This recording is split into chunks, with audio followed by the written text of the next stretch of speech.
it's really a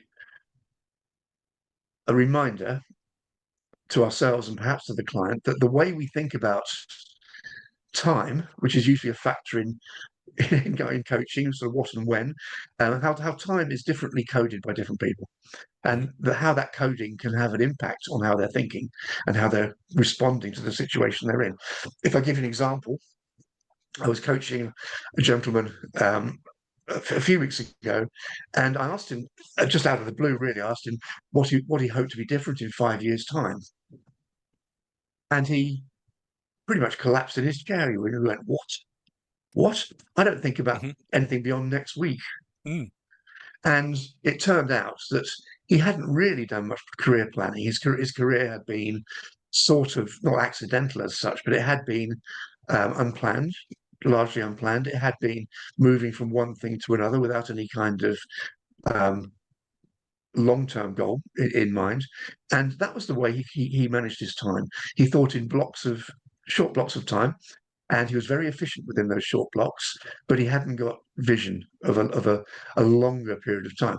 So I was able to work with him to some degree to think about what would it be like if you did have a longer term view of time. What would it be Mm. like if you were more in control of not just the short term but the long term progress of your life? And he found that hugely helpful. He'd been a little Mm. bit, if I sort of switch metaphor, he'd been a little bit without rudder or anchor. He'd been sort of Mhm. drifting around the sea of his working life without really a destination to aim for.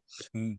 That's just one example. I mean, other things I think are significant in the way we might differently code time. Some people are very much in the moment. Um, they they they're very present. They're very involved and engaged in moment by moment activity, but can be, by the same token, a bit disorganized. They don't Mhm. really have a plan.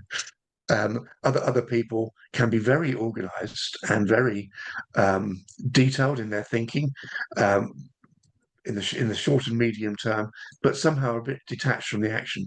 They're so busy thinking about what's just been and what's next, and their schedule, that they might not be so engaged when they might need to be engaged. For example, in a crucial conversation Mm. where their presence is really required. So there are no set rules on this, other than to have in your mind as a coach that the way that people organise time in their minds might not be optimal, and there Mm. might be options. They might be able to see things differently if you were to present the possibility to them.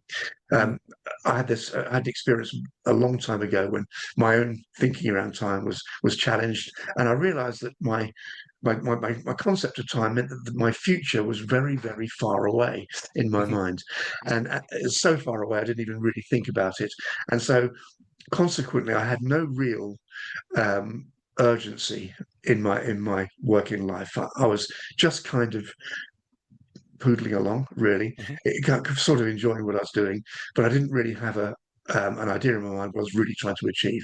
And the coach who was working with me said, "What happens would happen if you brought your future into your close attention?" And I thought, Mm. wow, and I had a sort of a bit of a visionary moment where my kind of future came towards me a bit. And I thought, Yeah, yeah. blimey, it's actually happening now. The future is closer than I think. I'd better start behaving as if I was moving towards the future. And Mm. and that literally gave me a different energy in my career.